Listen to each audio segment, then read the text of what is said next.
Have you ever felt like you are working so hard, but things are just not happening for you?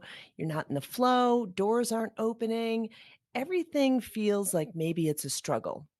Well, you're not alone. And my guest today is going to really dive into her varied path and talk about following your heart. Sarah Clay has done a lot of different things in her life, and we're going to talk about how she landed on LinkedIn training and what led up to that. Tune in. Hello, dreamers. Welcome to the Late Starters Club, giving you the inspiration, mindset, and tools you need to start something midlife and beyond. Remember, it's never too late to follow your dreams. Hello, everyone. It's your host, Andrea Vall, and I am here with the fabulous Sarah Clay. She's a LinkedIn expert, and among other things that she's done, quite the varied background. But I'm excited to have you on the show, Sarah. Welcome. Thank you so much for having me, Andrea. Ye- This is such Yeah, a, it was when I got your email, I was so excited. So yeah. thank This is so fun, so fun. So, if you guys are on LinkedIn, you may already know Sarah because she has tons and tons of followers there. She gets so much engagement. But if you aren't on LinkedIn, you have to go connect with her. So, Sarah is a LinkedIn trainer for companies and entrepreneurs. She runs LinkedIn workshops. She does keynote speaking. She's an advocate of employee. She's a employee advocacy expert and she loves keeping LinkedIn simple. So that is great, and I am excited to dive into how you fell into that and how you developed that and how you got started with that later midlife. hang on, in half an hour. So it's such a weird thing how it happened. My first foray into the world of work was trying to be a lawyer. And I thought, right, because I'm from a very big family and I'm the only girl. And in fact, there are my brothers and I. Oh, that's There are six of weird. them. Yeah. And decided that I was going to be the clever one and not my brothers. And so I thought, how can I impress my dad? Show him I'm really clever. I'm going to be a lawyer. Now, for somebody who doesn't really like sitting and learning stuff, I don't know why I chose that. It was not a very clever thing to do, but I did. And I got partway through and decided this really isn't for me. Binned that and ended up for some complicated, all very kind of weird things. Um, Running or producing TV commercials and music videos and things.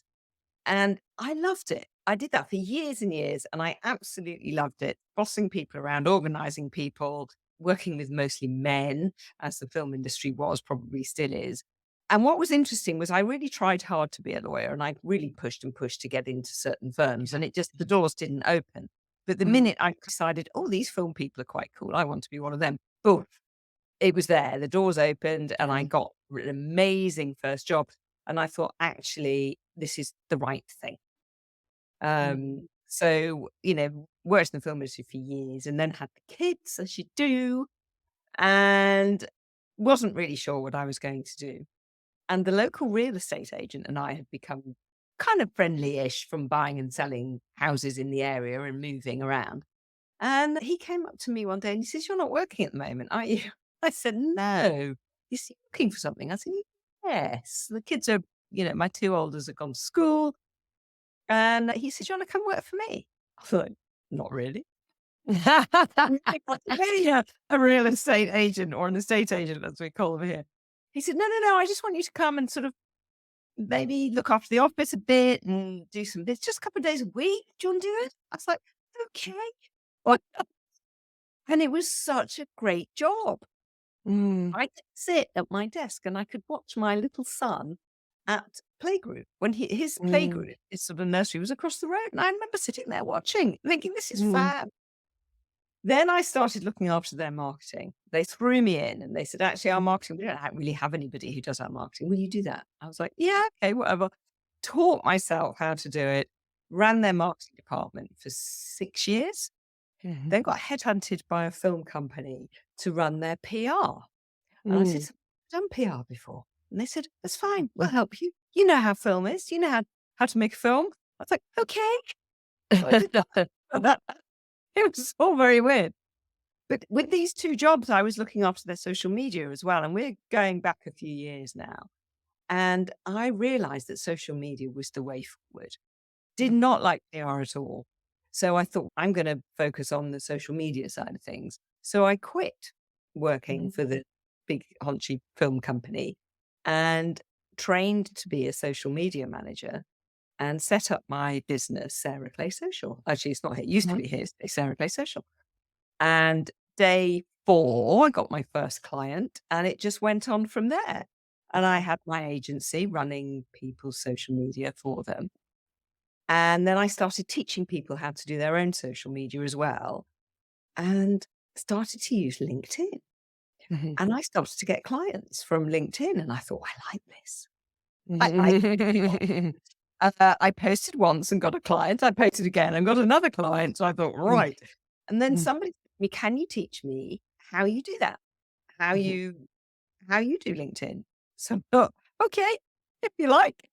Scurried off, did some training, came back, taught them how to do it, and started to put myself out as LinkedIn training as well as all the other stuff.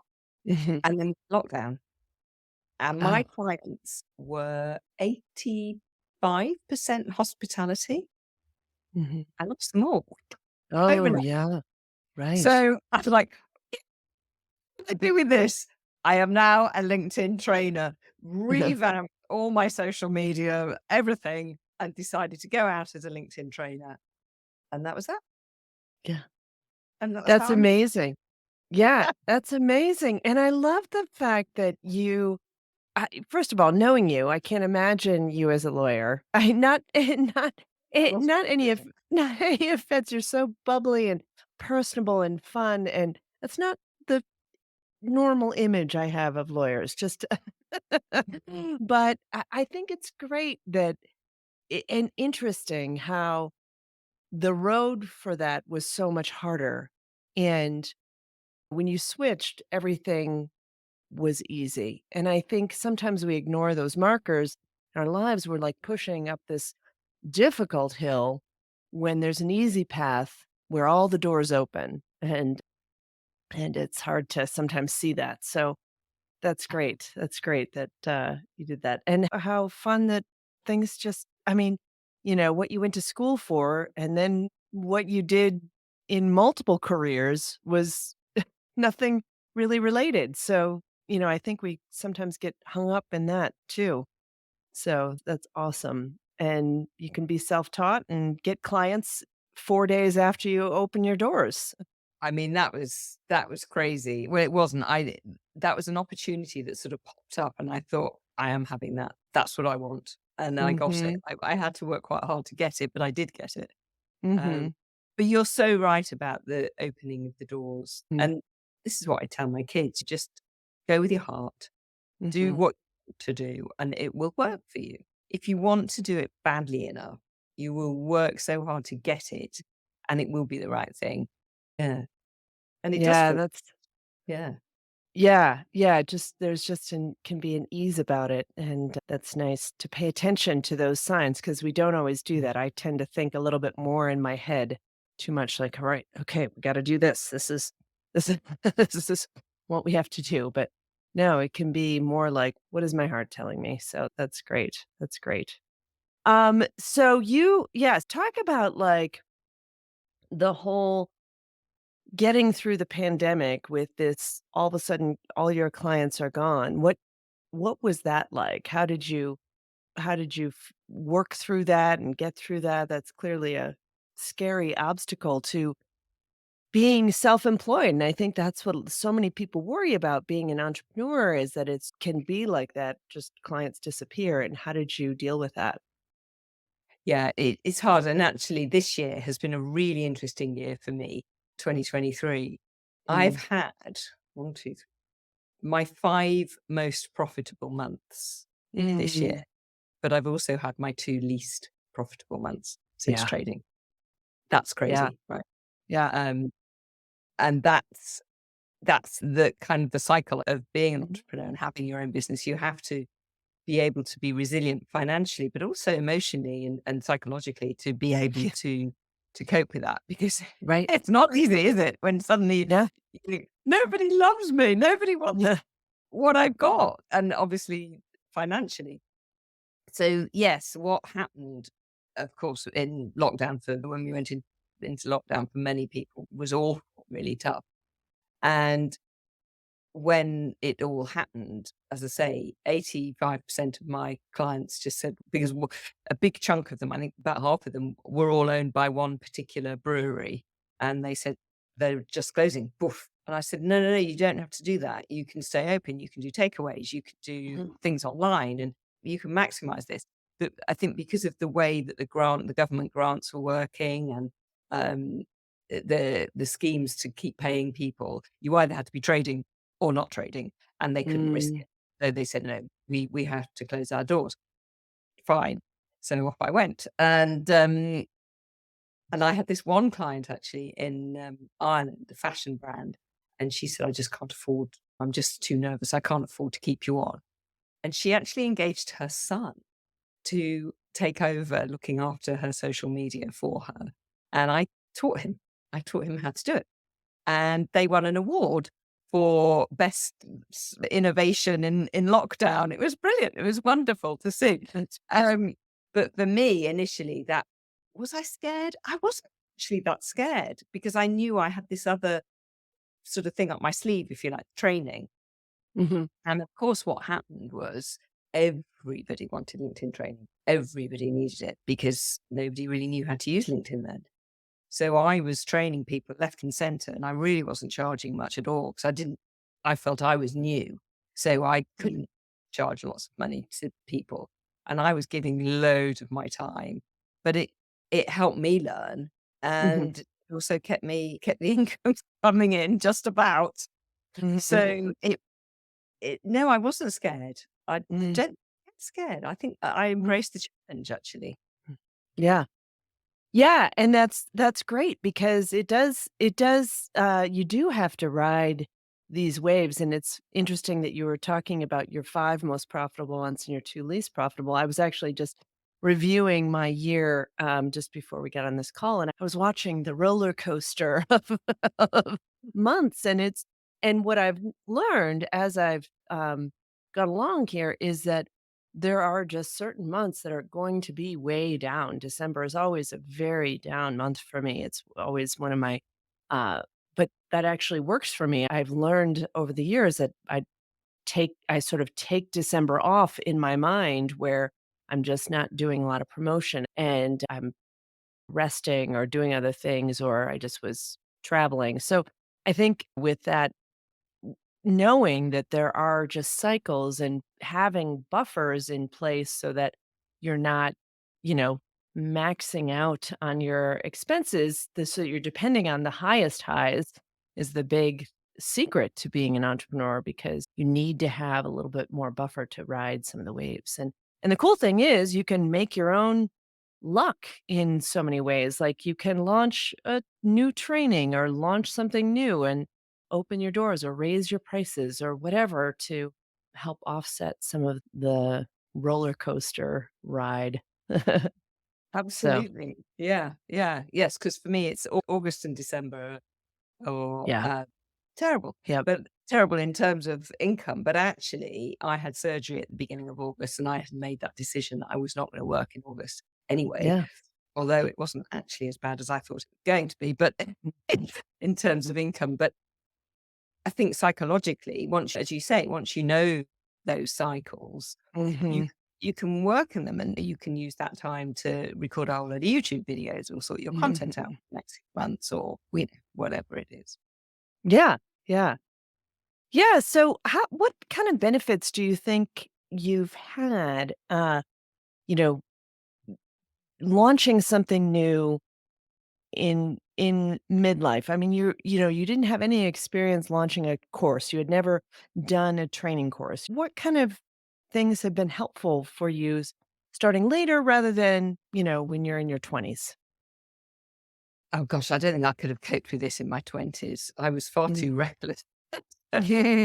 So I think I mean, the experience of life.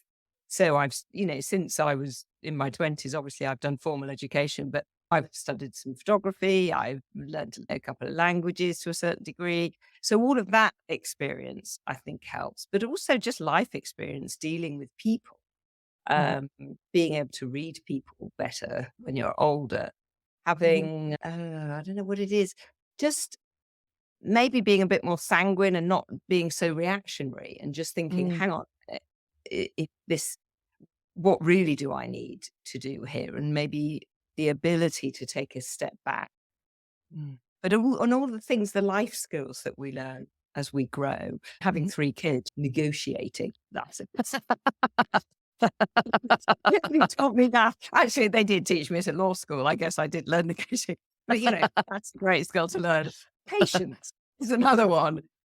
All of these things that you learn as you're growing up and maturing and just being able to handle situations differently, I think mhm, is a skill. And mhm, it becomes less about yourself. It becomes more about what you can give to others. For me, mhm, definitely. And I think maturity has helped me come to that point. It's looking at how I can help others rather than me, me, me. I mhm, think that's something I still see when I look at younger people. They're so wrapped up in themselves, and it's not a bad thing. I mean, it's just a case of how they think. But I think as you grow older, you start to look at the world in a wider perspective in other people's needs as well.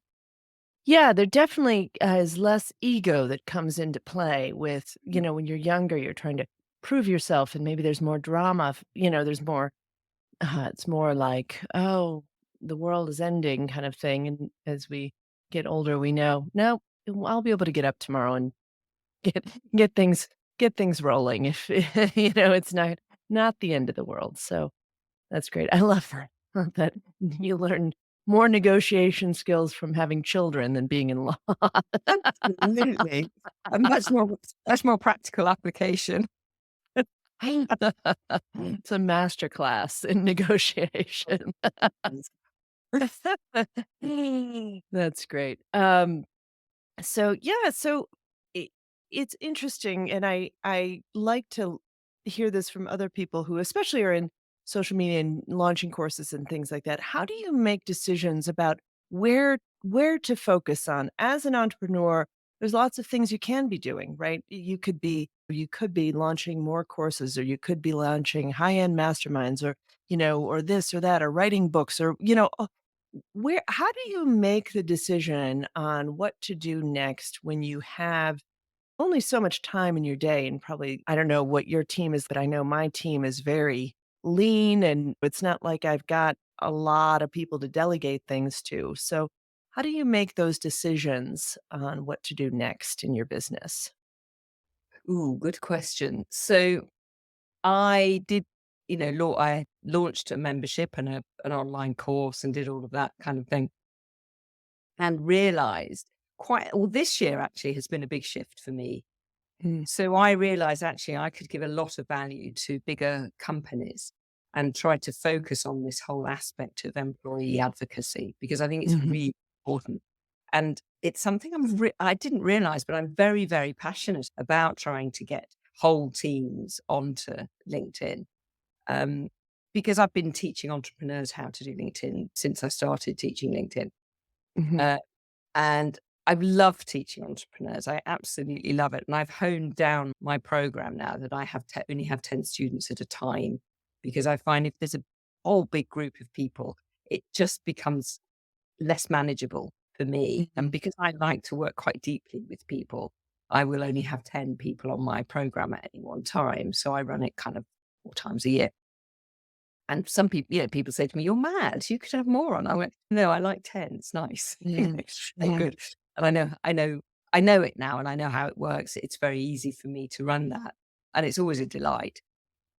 But realizing the potential of getting and working with bigger companies and getting their employees, and this has been a new discovery for me, really. And it's it's tougher. It's tougher to break into. It's slower because companies take longer to make decisions as they should.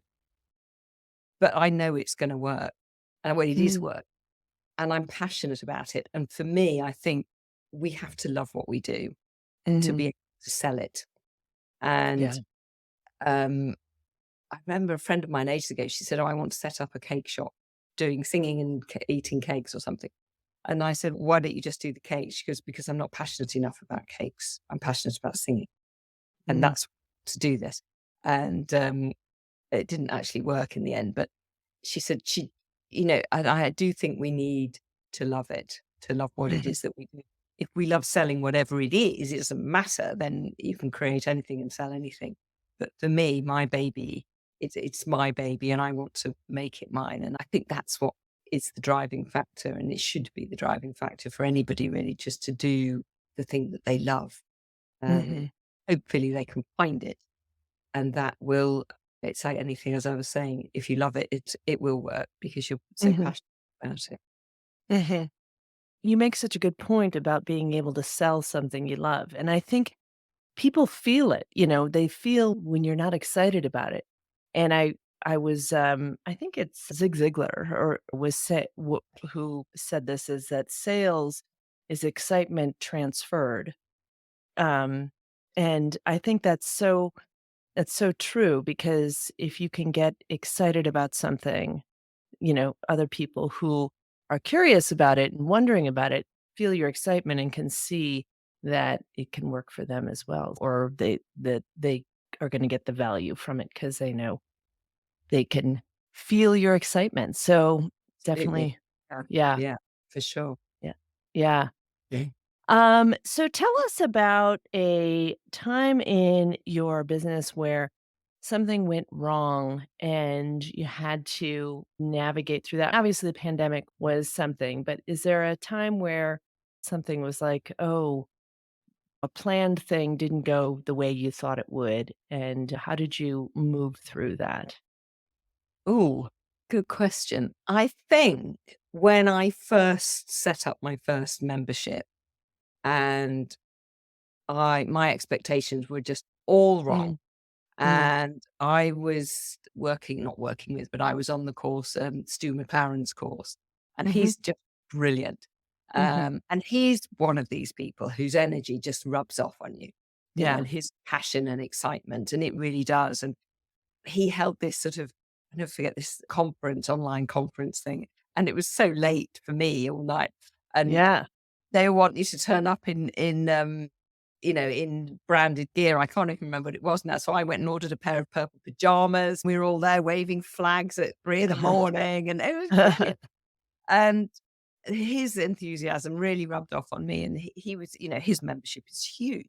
So I Yeah, thought, yeah, I can get 60 people the first time round. This is going to be amazing. And of course, I think I got 15, yeah. which, when I think about it now, actually, that's Great. bad. And this was Yeah. years ago. And I didn't really have a very big audience then anyway. Mm, And I was quite disappointed with that. But of course, it grew over time and it did. yes. But I did see that at the time as a failure. And then other people in the group were saying, "I got 8 members. Isn't that brilliant?" I was like, "Oh, okay. This is what we're doing here. This is fine." But Yeah. it did feel like a failure for, 48 hours or so. And then I thought, actually, no, Mhm. this is good. And as I say, it grew. So Yeah. I think that's, yeah. Yeah. No, I love that because it is so true, and I've definitely learned that is definitely something I've learned over over the course of my, business as well, is just managing your expectations is huge, because you can really get set up to be disappointed about something, and it's very hard because 'cause you're comparing yourself to someone else who's maybe, obviously Stu's had his membership for, years, and other people's businesses are so different, their audiences are so different, so it's very hard not to compare yourself to something else that's out there, and that's definitely one of the things that has happened to me, and even just recently, I was trying to launch a mastermind, and it didn't, we got a few people who were interested, but just not enough to have a group, and so that was disappointing, and I even now, even with a large audience, things don't always, they don't always work. And so it's always challenging to manage that expectation and kind of say, okay, it's just feedback. It's not failure. And it's hard. I for my first membership, I launched it even just 6 months after starting my business, or less. It was shorter time, 3 or 4 months actually after starting my business, and I got 3 people. So I was I was I that actually for me, I was like I got kind of hooked though. I was like, "Ooh, I can sell stuff. I can make money out of nothing Yeah. online." But it's Definitely got verified, isn't it? If you've yeah. sold one, it's Yeah. verified that somebody thinks it's of value. Exactly. And yeah, Yeah, that's awesome. This has been so fun, so fun. Love it, and so next year, what's your vision for 2024? Focusing more on the advocacy? What do you have coming up? I tell you, it's quite incredible because I have bookings. I have 2 big bookings in January. I have a Mhm, client starting already at the beginning of March, and I have mhm. another client who's booked in to start in the middle of April. Mm. And that's these are consultancy clients, so Mhm, teaching them initially and then staying with them as a consultant to keep their mhm. advocacy systems going. So 2024 is already looking quite pretty for me. You know, Awesome. I'm okay, but Yeah, definitely more of that. And that's what I really, really want to focus on. And I'm thinking, awesome. and I've actually started doing some more agency stuff for people as well and helping them create content because I've now got a team of content creators as well, back Oh, again, nice. back to the Yeah, agency days, which is fine because that's what yeah, people need. yeah. And that's what I love about, and you must find the same, Andrea, with having a small team. And it's just you can be ninja, you can Yeah, change and swap around.